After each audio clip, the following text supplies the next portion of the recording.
Oi, gente, tudo bem com vocês? Estamos aqui para mais uma edição do nosso Pode Fala Delas. Andréa Tadei e ao meu lado... Ana Rodrigues. Bem-vinda! Obrigada, Lu, você também. Bem-vinda a todos!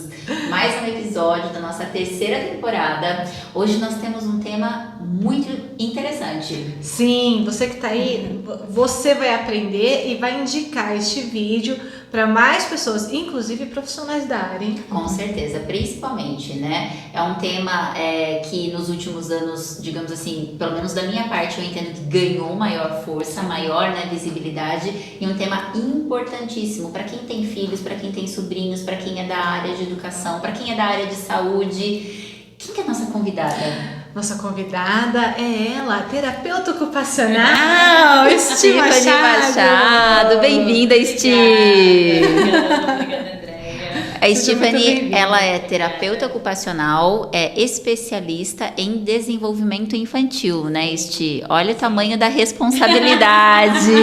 Olha só! Bom, mais uma vez, bem-vinda. Obrigada. Hoje nós queremos conhecer um pouco mais da sua história e principalmente que você fale desse assunto tão importante. Você falou pra gente falar sobre diversas coisas que uma coisa vai amarrando a outra, né, Stine? Principalmente na sociedade que a gente vem vivendo hoje, com tantas necessidades de inclusão. Muito, tem crescido demais. Eu me formei em Santos, né, na realidade, já há 10 anos aí de formada, um pouco mais de 10 anos de formada. Fiquei por lá, fiz mestrado e já emendei na graduação mesmo, né, já emendei ali, comecei a estudar o desenvolvimento infantil, fiz estágio na área com deficiência visual e integração sensorial. A integração sensorial é uma área também que está crescendo muito. Ela tomou ainda mais visibilidade na mídia quando a Giovanna Benck e o Bruno Gagliasso falaram do transtorno de processamento sensorial, né, do BLES e tal. Então tomou uma grande proporção isso, muitas pessoas começaram a falar sobre isso e de forma errada ali muita gente associa o transtorno de processamento sensorial ao autismo, né? Então crianças que colocam a mão no ouvido, que se incomodam com alguma coisa ali, automaticamente são associadas a crianças com TEA. E nem sempre Exatamente. Então a gente tem um número grande de crianças, principalmente pós-pandemia, que estão com atraso em desenvolvimento ali e que apresentam transtorno do processamento sensorial por falta das experiências sensoriais. Olha que importante, né, essa informação. É muito importante, até se a gente for pensar no número de telas, né, no tempo de telas que cresceu também. Né? As nossas crianças, elas não brincam mais, elas não têm mais acesso, né? A gente fala muito dentro da área, né, das pesquisas aí atuais. A gente vem conversando muito sobre a importância dos primeiros 1.100 dias na vida da criança, do bebê, e isso engloba, inclusive, 100 dias antes da concepção do bebê. Olha! Então, é algo que a gente já vem falando bastante sobre isso e o quanto que o ambiente impacta no desenvolvimento da criança até os 3 anos, principalmente, não que depois não, né, mas até os 3 anos, porque a gente tem algo que chama epigenética, que é a ação do ambiente nos genes ali, se eles vão ou não expressar alguns genes, e daí a partir disso aparecer algumas doenças, né? Olha, uma das perguntas que eu estava planejando fazer está relacionado muito a isso, né? Porque antes a gente via muito menos se falar. A minha pergunta era, mas antes de eu fazer essa pergunta para você sobre se isso realmente vem se agravando, fala uma coisa pra gente, porque a terapeuta ocupacional, ela ainda é uma profissão que muitos desconhecem, tá? Não desconhecem no sentido, mas o que é terapeuta? Mas o que a terapeuta faz, exatamente. Explica um pouquinho pra gente, Esti, essa importância, porque eu como mãe, eu sei da importância porque o meu filho já passou e, assim, é muito nítida a evolução que eles têm, então a gente sabe para que serve, né, e como que é o processo, mas tem muita gente que não sabe. Explica assim, de uma forma, não sei se tem como, de uma forma resumida, explicar o que é terapeuta ocupacional. Eu acho que né, o pessoal brinca, às vezes fala que TEA é uma mistura de psico e físio, né, e a gente tá bem longe disso na realidade. A terapia ocupacional, ela trabalha com o que a gente chama de desempenho ocupacional, até por isso que vem o nome aí da profissão, né, então eu brinco que aqui, principalmente em Piedade, eu fiz um trabalho de formiguinha, né, quando eu voltei pra cá. Porque em Santos era muito bem estruturado lá, tinha muitas vagas. Quando eu voltei pra cá, eu brinco que até hoje, né? Hoje tem mudado um pouco isso, as pessoas têm conhecido mais a TO, mas eu brinco que nenhuma mãe acorda do dia pra noite e fala, eu vou procurar uma TO hoje, porque meu filho tá com atraso no desenvolvimento, né? Geralmente o que a maior parte das pessoas procuram é uma fono, uma psico, ou até um neuropediatra, e vem para TO já encaminhado de algum profissional. Até por conta de, será às vezes, de medo do que é a terapia, preconceito ou não? Eu acho que é de desconhecimento. De desconhecimento. Eu acho que sim, e associam muito a terapia ocupacional ao brincar, né? O que acontece é que dentro da terapia ocupacional a gente trabalha com o que a gente chama os papéis ocupacionais. Então, o desempenho ocupacional é todas as atividades que a gente desempenha no nosso dia a dia, né? Então, que muitas vezes, pra gente que não tem nada, é muito automático a gente desempenhar o papel de mãe, o papel de esposa, o papel de profissional, né? Agora, quando acontece alguma coisa que faz com que impeça você de desempenhar esses papéis, então um acidente, um AVC, ou mesmo a criança, né? Então, o que acontece? O adulto, ele tá ali desempenhando, acontece algo e ele deixa de desempenhar algum papel que até então ele desempenhava. A criança, ela não chega a desenvolver, né? Então, principalmente o brincar, por exemplo. O brincar, ele é um papel ocupacional extremamente importante na vida da criança, porque é através do brincar que ela se desenvolve. E aí, as crianças que têm qualquer atraso no desenvolvimento, onde impacta? Exatamente no brincar. E a terapia ocupacional, ela vai trabalhar exatamente no desempenho ocupacional. Então, a gente vai olhar para isso, qual o papel ocupacional que não está sendo desenvolvido, desempenhado, o porquê. Então, por que você não está conseguindo fazer? É por uma questão motora, uma questão cognitiva, uma questão sensorial? É onde daí a terapia ocupacional vai trabalhar. E a gente daí conversa com as outras áreas também, né? Então, a atuação interdisciplinar, ela é muito importante, porque o que é mais importante pra gente é que meu paciente volte a realizar suas tarefas, o que é importante, o que é significativo para ele, ou que ele então desenvolva, aprenda, da criança. Que entenda como fazer. E aí vem então daí a pergunta que eu mencionei, né? Porque até um tempo atrás a gente não ouvia tanto falar dessas questões. Você já iniciou falando que um pós-pandemia agravou, né?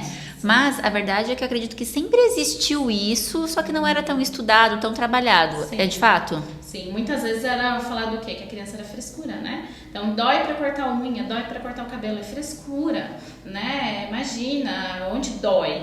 E daí a gente ficava ali naquela coisa que é frescura. Eu mesma, eu brinco que eu passei uma vida inteira achando que eu era alérgica à areia da praia, né? Porque me incomodava, eu odiava ir pra praia, aquilo era incômodo na minha pele. E na realidade, estudando o processamento sensorial, eu fui entender que eu também tenho ali algumas questões sensoriais, eu não fico desregulada como as crianças ficam, porque eu sou uma adulta funcional, eu consigo me autorregular dentro do meu processamento sensorial, mas aquilo me incomoda. Então hoje eu já sei o meu funcionamento, eu sei que aquilo me incomoda, então eu já sei como que eu posso ficar ali mais confortável na praia. E todos nós teremos o nosso processamento sensorial. Então se a gente for pensar, cada um de nós vai pensar um tecido de roupa que prefere, ou que não gosta, né, barulhos, ou que não gosta, ou que gosta. Então tem gente que vai querer tocar em tudo, tem gente que não vai querer tocar em nada. Então, cada um vai ter o seu processamento sensorial.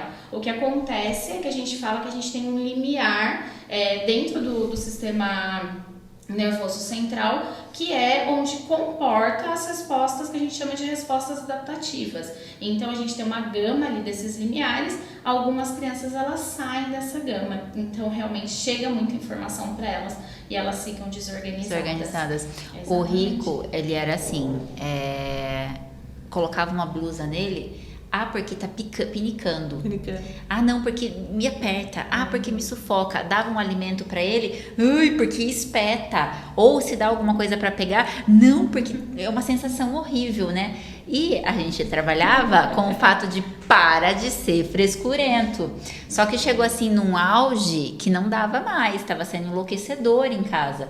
Porque ele não queria se vestir, ele não queria colocar meias, ele não queria colocar sapato, porque ele não sabia e muito menos a gente também, né? Agora, se a gente não sabia, imagina a criança. Sim. Aí foi quando a gente entrou no processo com a Esti e a questão dele era muito sensorial, né, Esti? Olha muito só. sensorial, que explicava muito disso. Só que daí, olha que interessante, né? Dando meu depoimento de mãe, de pessoa que não entende, né, nada. Mudou da água pro vinho. Só que, além de mudar ele, o entendimento, o trabalho que foi ele, Sim. eu como mãe mudei. Porque O eu acolhimento, né? entendi que era um probleminha realmente com relação ao toque, que ele tinha aquilo e que eu tinha que respeitar. Sim. O nosso relacionamento, assim, mudou drasticamente dentro de casa. E isso eu como mãe também, né? Porque meu filho, desde que ele nasceu, o corta-unha é terrível pra ele. Era ponto, assim, da minha sogra sempre, a gente mora perto, né? Casas próximas dela, ia em casa ver Pra o que ver o que estava tava acontecendo. porque era um escândalo. E tinha que segurar mesmo e tal. E hoje é outra coisa também, porque a gente foi, né, trabalhando. Eu atendi meu filho por 1 ano, na realidade, porque dentro da terapia ocupacional não tem essa questão do código de ética, a Ai, gente que pode legal. atender. Claro que tem ali, não é a mesma coisa, porque tá ali como mãe, mas é possível e mudou muito o processamento sensorial dele. Na realidade, eu comecei a atendê-lo, que foi o ápice, foi um dia que ele chegou na escola e ele não quis ficar na escola, sendo que ele sempre amou ficar na escola, ele gostava muito. E ele falava, eu não entendia, aí eu fui conversar com a professora e era uma criança que tinha entrado nova na sala e ela chorava muito e ele começou a se incomodar demais com o barulho da criança chorando. E daí aí no shopping, naqueles secadores de mão de shopping, ele colocava a mão no ouvido e gritava. Até que eu fui atendê-lo. Hoje ele ama esse secador de shopping, ele não tem problema nenhum com Conseguiu barulho, transformar ele isso conseguiu nele. entender ali, conseguiu, porque é o que a gente fala, é que a gente trabalha com a neuroplasticidade mesmo. A gente consegue mudar um pouco ali o cérebro com a terapia, né? Então, dentro da minha sala de terapia, as minhas crianças brincam que é um parquinho, porque eu tenho parede de escalada, eu tenho rede, eu tenho balanço. A ideia da terapia de integração sensorial de GERS é exatamente que a gente consiga proporcionar o maior número de experiências sensoriais para a criança de acordo com o processamento sensorial dela. Então, a hora que ela chega para mim no consultório, é feita uma avaliação dela de forma bastante abrangente. Então, o primeiro encontro é com a família, eu faço mais 3 encontros com a criança ali no setting terapêutico e depois mais um encontro com a família para explicar o que apareceu. E então, começa depois disso o processo de intervenção. Então, nesse meio tempo é onde a gente vai identificar tudo isso, né? Então, o que a criança tem, qual que é o perfil sensorial, o processamento sensorial daquela criança e direcionar a terapia. E daí, por isso que muitas vezes muda realmente, porque a gente tem ali um rearranjo cerebral. É claro que uma criança que é muito sensível, ela não vai ficar totalmente tolerável ali para ela, mas a gente consegue sim mudar e entrar ali, pelo menos que ela consiga ir, que é o que a gente chama dentro da terapia ocupacional de uma criança disfuncional para uma criança funcional. Então eu tenho pacientes que assim, eles não amam ainda o toque, mas uma paciente, por exemplo, que não colocava roupa de jeito nenhum, não penteava cabelo. Nossa, chega aos extremos hoje, assim, né? Hoje ela usa calça jeans, ela consegue usar tênis, hoje ela penteia o cabelo. Então assim, a gente vê ela arrumadinha, né, saindo no fim de semana. Então ele vai realmente, eu tinha outro paciente que ele olhava a massinha, ele saiu correndo pro outro lado da sala. Ele tinha pavor só de olhar pra massinha. Hoje mesmo um paciente saiu correndo na minha sala porque durante a avaliação eu apresentei slime. E ele ficou enlouquecido, assim, muito receoso mesmo. E é algo que você fala, mas gente, é slime, tudo bem, muita mas gente pra não ele, gosta, não. mas não nesse ponto, né, de sair correndo, de se assustar, mas é nesse nível mesmo. Algumas crianças realmente se incomodam. Então, quando nesse fala ponto. que desorganiza, que você fala que as crianças estão desorganizadas, é de fato desorganização. Exatamente, uma desorganização. E daí ele vem em forma de comportamento. É onde a criança fica irritada, né? Então teve um dia que eu estava fazendo uma visita escolar e daí eu comecei a ver que minha paciente ia se desorganizar porque muita gente começou a colocar a mão nela e ela começou a ficar agitada. Eu olhei pra professora e falei, se ela não sair nesse exato momento, ela vai gritar. A próxima criança que encostar nela, ela grita. Não deu 5 segundos. A criança tocou nela, ela berrou. Porque realmente ela vem em forma de comportamento, vem numa irritabilidade e às vezes até numa agressividade. Então, o que é a reação que a criança tem, né? Eu tô incomodada, eu não consigo falar que eu tô incomodada. Alguém tocou em mim, eu vou bater. ela não consegue verbalizar e entender o que ela está sentindo também, né? E daí, exatamente dentro da terapia, além da gente trabalhar com a neuroplasticidade, a gente vai trabalhar dela entender o processamento sensorial dela e ela conseguir se autorregular também. Então, e se autorregular, às vezes ela fala: professora, eu preciso sair da sala, tomar uma água. Entender, né, que ela precisa desse Mas é uma momento. linha bem tênue também com o TEA, né? É isso que eu ia perguntar. É aí que muitas se confundem, né? Na realidade, no TEA, o que a gente vai olhar é o que a gente chama da DIAD, né? Que é a comunicação social na hora do diagnóstico e os comportamentos repetitivos e estereotipados. Acaba que pode ser que apareça alguns comportamentos repetitivos dentro do transtorno do processamento sensorial, exatamente porque acaba que a criança ela vai buscar o que a gente chama de previsibilidade, né? Se eu me incomodo com tudo, de alguma forma eu preciso me organizar, que é buscando previsibilidade. Mas ela não vai ter, a criança que ela não tem o TEA, ela não vai ter dificuldade na comunicação social.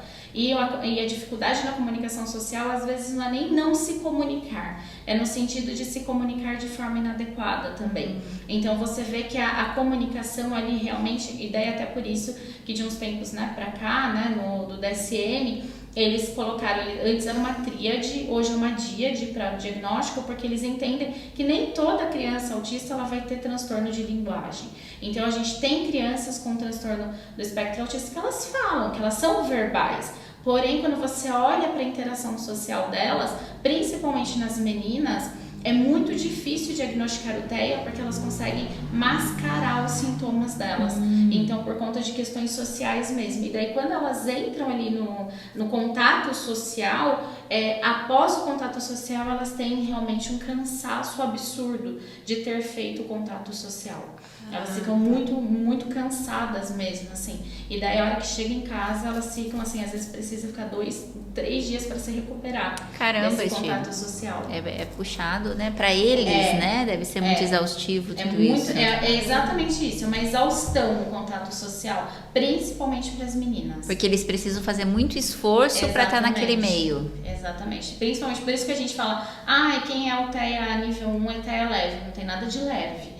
Né? Ele é um TEA onde a pessoa é mais funcional, mas não quer dizer que é leve. E os níveis é a intensidade com que ele tem essa dificuldade de socialização? Na realidade, os níveis é o quanto de suporte ele precisa para realizar as tarefas dele no dia a dia. Então, quanto mais suporte, maior o nível, né? Então, a gente tem 3 níveis de suporte, que a gente chama nível 1, 2 e 3. Então, mas na verdade é uma quantidade de nível de suporte. Então, no nível 1 é aquela pessoa totalmente funcional, que precisa de pouco suporte mesmo no dia a dia, né? No nível 2 já tem um suporte um pouco maior ali para a realização das AVDs, que a gente chama que são as atividades de vida diária, né? Agora no 3 é aquela criança, aquela pessoa completamente dependente. Que depende mesmo. Tá. Então... E quando a gente fala daí dessa questão, né, identificação de um problema, do diagnóstico, né, acho que nem pode se usar essa palavra, né, não é um problema, mas sim um estado, né, uma disfunção. Entre essa identificação e a socialização, né, e a inclusão, que é o que a gente começou falando, é um processo difícil de entendimento de quem está no meio, dos coleguinhas, dos profissionais que vão atuar, né, da família. Como que inicia uma inclusão após um diagnóstico? Como que funciona isso? Eu acho que é um processo bastante difícil para a família, o diagnóstico em si, né? Eles chegam primeiro, muitas vezes, as famílias numa fase de luto mesmo, porque é o luto do filho perfeito.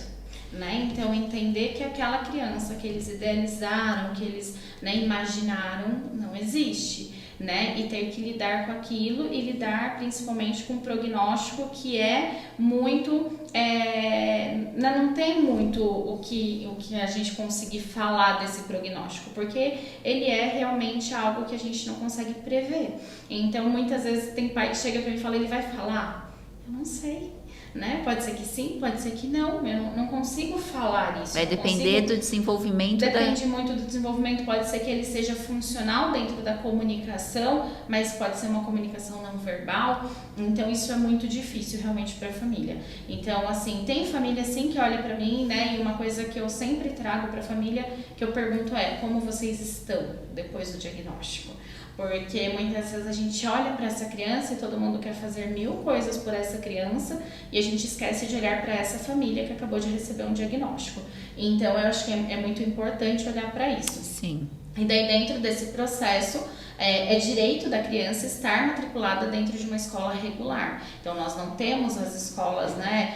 Hoje é muito pouco, aqui no município mesmo a gente tem uma única escola especial, e na realidade são para crianças realmente mais graves, né? E, enfim. Mas é para Então, assim, a gente hoje, para a TEA, a gente tem uma lei específica, que é a Lei Berenice-Piana, que ela prevê dentro da lei o auxiliar pedagógico dentro da escola. E a gente tem a lei de inclusão, que ela acaba tendo umas brechas ali para conseguir ou não o auxiliar pedagógico, que fala que fica a critério da escola ali, o entendimento da escola se é necessário ou não.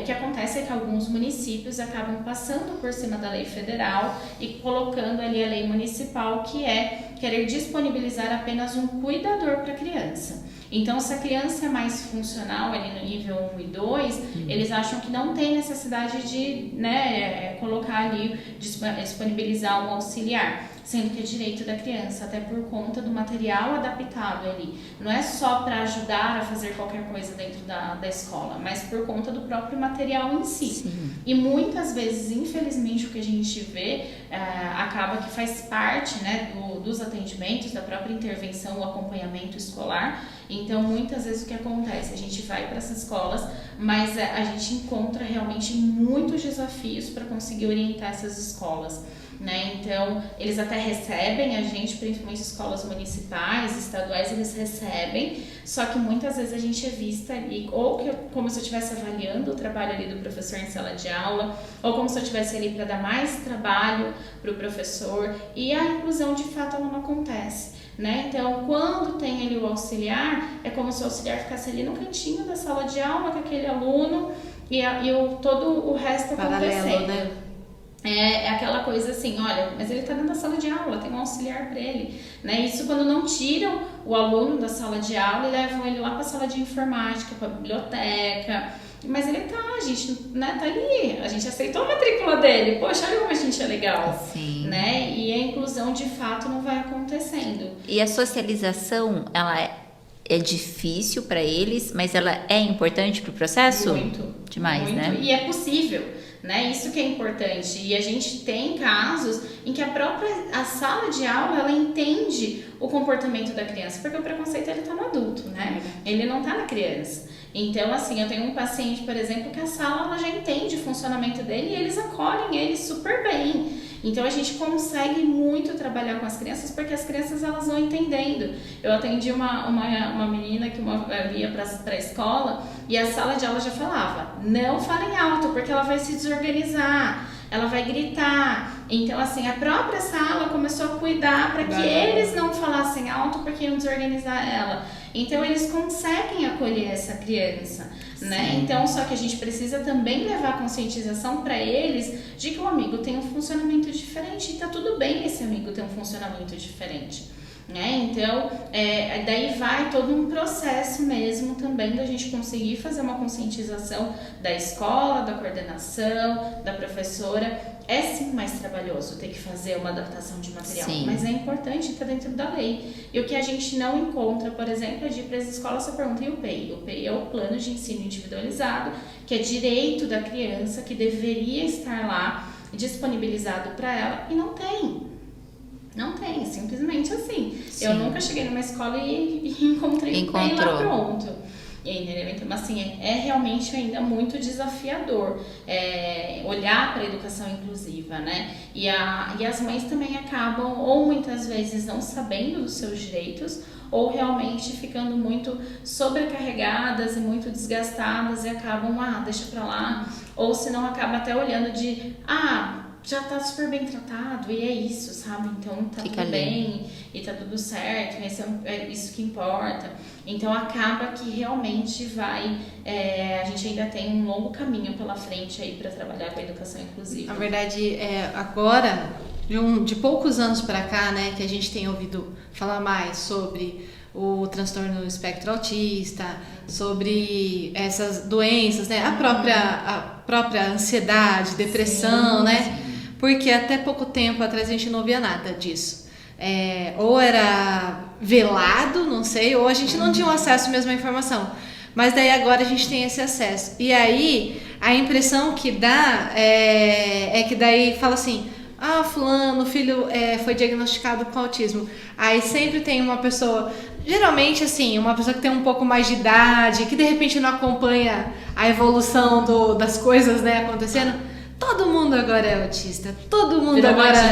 Exatamente. Você vai no médico, o primeiro diagnóstico que ele vai dar é isso. É tipo dipirona se você tá com gripe.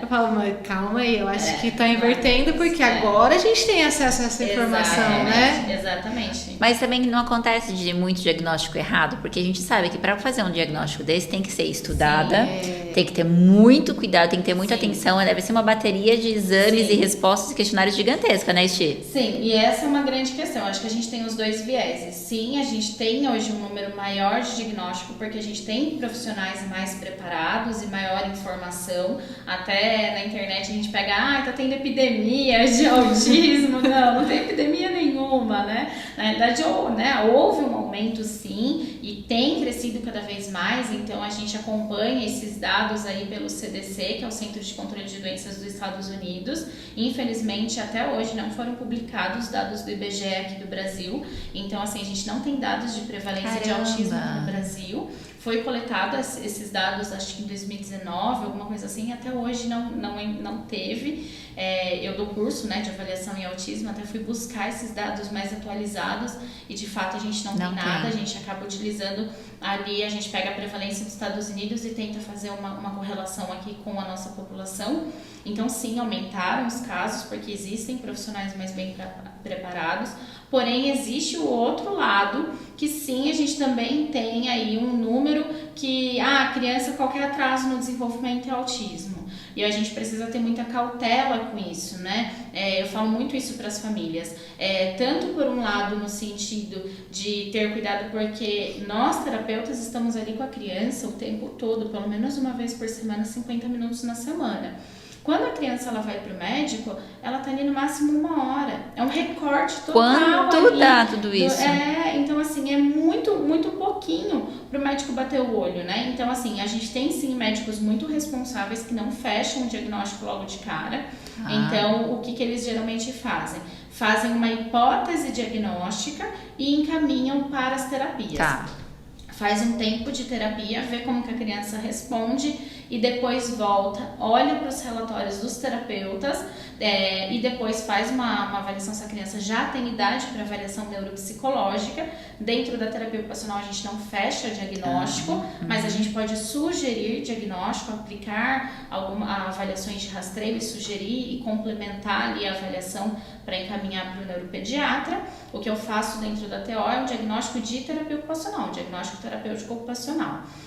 E daí a gente fecha ali, né, envia e conversa muitas vezes. Então, muitos neuropediatras a gente tem contato mesmo via WhatsApp para discutir caso, é muito legal. Mas eu já tive casos da família chegar e falar, olha, ele ficou 20 minutos lá no consultório e o médico falou que é autismo. Então, assim, né, peraí, vamos olhar direito, né? Será que é? Porque olha o peso que tem um diagnóstico em cima dessa criança, né? Em cima dessa família. Até mesmo em cima do adulto, porque eu converso com muitas pessoas, né? Eu tenho clientes, eu já tive pessoas dentro de empresas, colaboradores de dentro da empresa, que foram diagnosticadas e agora tudo que você vai falar, tudo que você vai pedir, não dá, eu não vou conseguir desenvolver isso porque eu tenho TDAH, porque eu tenho um pouco de autismo, porque eu tenho nível 1, porque eu tenho... Aí, assim, alguns tudo bem, a gente consegue absorver isso para que a gente possa direcionar para o melhor daquela pessoa. Adaptar, Mas tem né? algumas pessoas que usam como aquilo, né, que o pessoal fala, que usa como muleta, no sentido, né? E às vezes você vê assim que a pessoa fala assim, não, né? Existem outras coisas relacionadas que poderiam definir melhor essa pessoa, não diretamente isso. E a gente tem que tomar cuidado com esse autodiagnóstico, né? E assim, no consultório... Dr. Google, né? Exato. Eu tenho várias mães que chegam lá e falam, eu acho que meu filho tem isso. Teve uma mãe que a gente teve no consultório que ela falava assim, eu tenho certeza que ele tem autismo. Eu falava, não, ele tem TDAH. E daí fiz o relatório, a gente mandou pro neuropediatra, o neuropediatra olhou e falou, ele tem TDAH. Ele tinha uma agitação motora que parecia muito, na realidade, uma estereotipia. O que acontece? A estereotipia ela é uma forma de autorregulação. Então, ela também está presente em alguns momentos no TDAH, né? Porque é uma agitação motora que faz com que a pessoa se regule. Então, a gente também, todo mundo tem, né? Isso. Se a gente fica com uma caneta na mão, o que a gente fica fazendo? Enxergando, a gente está desenhando. Alguma coisa a gente está fazendo para se autorregular. A criança é a mesma coisa. E daí a gente falava, não, neuropediatra falando, eu falando. Ela falava assim, mas as pessoas chegam e falam pra mim que ele tem autismo. Eu vou falar o quê? Que ele não tem? Simples assim, que ele não tem autismo. Então, assim, tem alguns casos que parece brincadeira, mas a mãe realmente fica frustrada, às vezes, pela falta do diagnóstico, porque o diagnóstico responde muita coisa, né? Então, tem essa questão também, porém, realmente, a gente tem aí um número grande de casos, tem muitas crianças que chegam ali, a gente bate o olho, a gente fala, com certeza é um TEA. Você vê as dificuldades, você vê as características ali, mesmo no nível de suporte 1 ali a gente vê as dificuldades que acontecem ali, então realmente tem casos que a gente consegue observar e cada vez mais a gente está conseguindo fazer esse diagnóstico mais precoce. Então, muitos casos a gente consegue, quando a gente intervém, né, de forma precoce, a gente consegue um resultado muito legal. Então, eu tenho um paciente que ele chegou pra mim sem falar uma única palavra. Outro dia eu tava levando bronca dele a hora que ele chegou no consultório, porque eu tava sentada no balcão na cadeira da secretária. Olha só. Então, assim, é muito legal. Olhar pra ele hoje é outra criança, né? Sim. Ele tá com a gente há 3 anos. Então, assim, é uma intervenção que ela é mais longa. Não, importantíssima, legal, né? Eu conheço pessoas, né, que foram muito próximos da família, que com adultos que não foram diagnosticados a tempo, lógico, há 40 e tantos anos atrás, não tinha, né? Sim. Quando foi diagnosticado, não houve o tratamento e hoje, infelizmente, são adultos, assim, que mal falam. E também já vivenciei outros, talvez idade pouco, né, abaixo do que esse, que são engenheiros, que são donos de empresas, que falam assim, não, eu sou autista, eu tenho, mas eu fiz um tratamento, eu tive os cuidados mínimos e se desenvolveu e leva uma vida normal, meramente no mundo deles, mesmo, né? E isso é muito legal, né? A gente conseguir entender que dentro do funcionamento deles, a gente consegue encontrar meios de onde eles vão realmente se encontrar e conseguir fazer as coisas, né? Eu atendi um paciente há muitos anos atrás, reencontrei ele no consultório que ele tá indo com a psico, conheço a mãe e tal, e daí a mãe falou, eu queria muito que ele voltasse a passar com você, ele é um adulto hoje. E eu falei assim, olha bem pra minha sala, não faz sentido eu colocar ele dentro da minha sala hoje, vamos pensar. Ela falou, não, porque eu tô pensando em colocar ele na musicoterapia. Eu falei, você já perguntou se ele quer fazer musicoterapia? Ah, não, mas ele precisa fazer alguma coisa. Eu falei, ok, ele precisa fazer alguma coisa. Vamos pensar dentro do que ele gosta?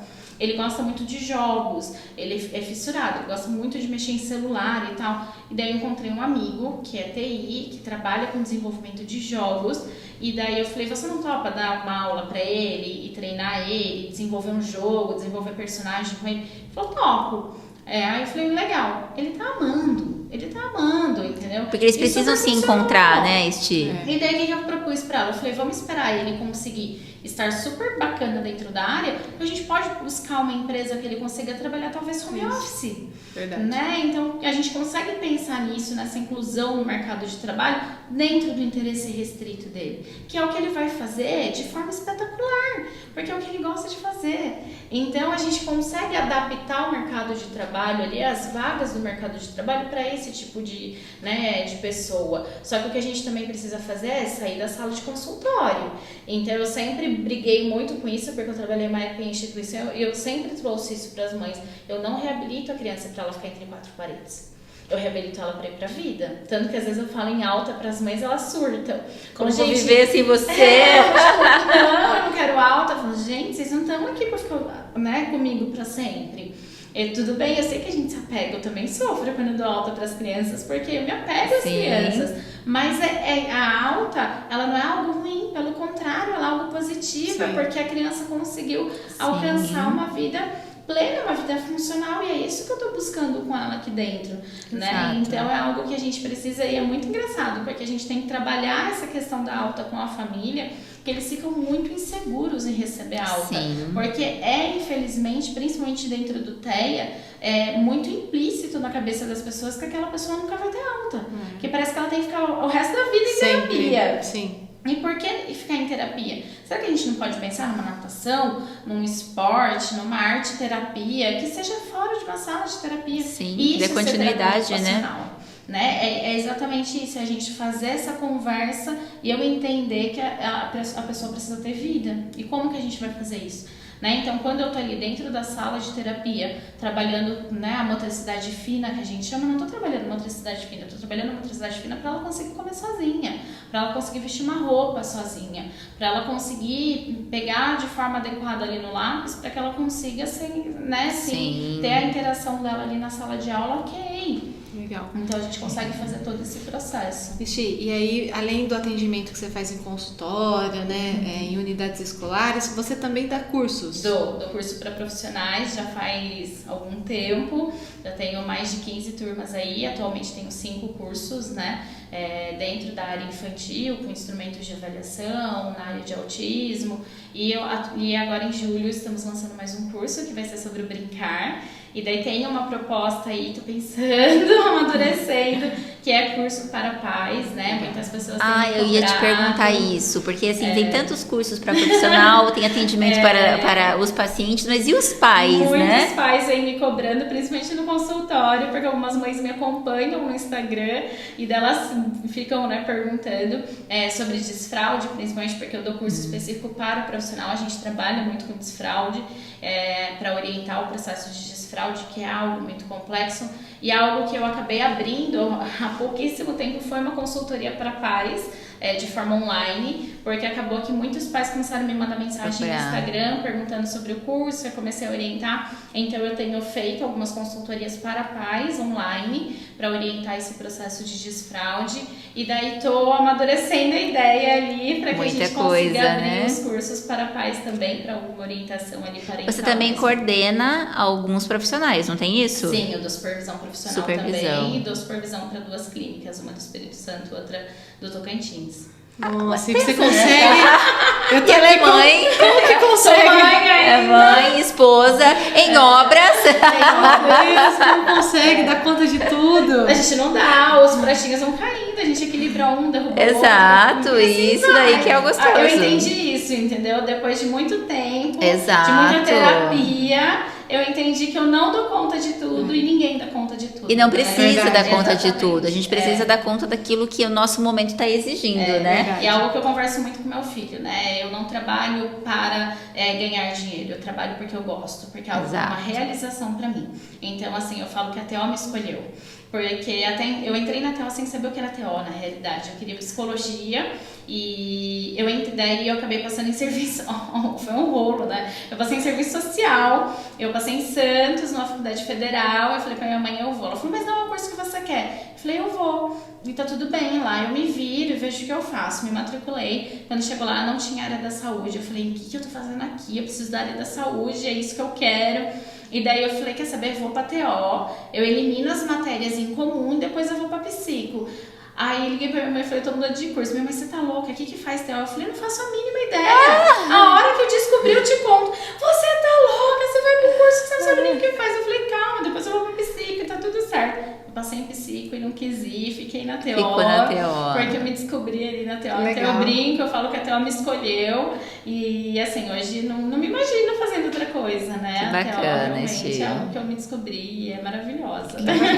E daí você também tem, importante contar, né, que você tem também o espaço, né? Você tem a Sim, clínica a hoje, gente tem você uma saiu clínica. da versão TO alugando uma sala para a Sim. sua própria clínica. Sim, já faz 2 anos. Eu tenho uma sócia, que é uma fisioterapeuta pélvica, muito legal também. O trabalho dela é incrível, ali com mulheres, com gestantes. Inclusive, a gente pode chamar a Jéssica para vir aqui, ó. Fica o convite, legal, Jéssica, legal, está convidada. Realmente, assim, tanto que ela participa do curso, né, de desfraude, inclusive, comigo, exatamente para falar sobre o assoalho pélvico ali. E a nossa clínica é uma clínica interdisciplinar, a gente tem médicos, psicólogo, psicopedagogo, a gente tem nutricionista, a gente tem um médico psiquiatra, médico geriatra, então assim, a gente tem uma equipe bastante grande lá. Legal, que bacana. Tudo isso aqui em Piedade. Tudo isso aqui em Piedade. Piedade. E quem não puder vir até Piedade e quiser te encontrar, saber mais dos seus cursos, como que faz? Tem o Instagram, que é @to.stephanie_machado. E daí é só me mandar mensagem lá tem o link do meu WhatsApp, tem a minha bio lá também, com todas as informações. Tô sempre postando as coisas lá, podem me mandar no direct também. Que tem Que acesso legal. a você. E a gente tem a página da clínica também. Ah, tem a página da clínica? Que é @espaço evoluir. Muito bacana. legal, muito A bacana. gente posta bastante informação também. Ai, foi uma Legal. conversa muito boa, muito obrigada. esclarecedora. Sim, né? sim, com certeza vai ajudar muitas pessoas. Sim. É um assunto hoje mais aberto, mas ainda não deixa de ser um assunto doloroso para quem vivencia, Sim. né? Então ter essas Sim. informações, saber que tem cuidado. Tem muita gente que provavelmente tem vergonha de buscar e fica sofrendo ainda com aquilo e não procurou um diagnóstico, não procurou uma E terapia. às vezes não tem nenhum diagnóstico, né? Às vezes Exato. só algum atraso no desenvolvimento. Exato. Que só o fato de buscar ali uma TO, uma psicóloga que seja, que já consegue resolver. Então, assim, algo que é Perfeito. super possível da gente resolver, Exatamente, orientar às vezes. né? E às vezes a mãe chega, a gente faz orientação pra mãe mesmo, faz encaminhamentos ali na clínica também. Importantíssimo. Então, realmente isso é bastante importante. Com certeza. Então, assim, sem dúvida vai ajudar muita gente. Com não, certeza. Nesse nosso episódio. Com certeza, foi muito esclarecedor, Que foi muito bom. bom. Isso aí. Obrigada, Obrigada, Esti, meninas. por você ter participado aqui. A gente tem uma pergunta que a gente faz que é muito clássica, eu não vou deixar de fazer pra você, né? Como que a Esti quer ser lembrada pelas pessoas? O que você quer deixar pra esse mundo, Esti? Nossa, nunca refleti sobre isso. E a gente não mandou a pergunta pra ela, porque será que eu faço ou não faço? Vou fazer, porque a Esti tem um jogo de cintura só dela. Nossa, nunca refleti sobre isso, mas eu acho que é isso, eu acho que é sobre o cuidado, né? Acho que a TO em trabalhar com a área da saúde é sobre doação, é sobre cuidado. Então, eu acho que é isso, assim, é lembrar desse cuidado, desse amor mesmo que a gente tem e esse acolhimento mesmo. Ah, eu acho fantástico. que o dia a dia resume muito isso. Sim, Né? sim. Muito Enquanto o nosso mundo tá precisando disso. Né? É verdade. E são lembradas, viu? Porque o Rico verdade. fala assim, mãe, Tisti não conseguiu um horário na agenda dela ainda pra mim. De novo, porque já passou, né? Já passou, já parou. E ele fica assim, e de vez em quando ele fica, tô precisando passar com a Tisti.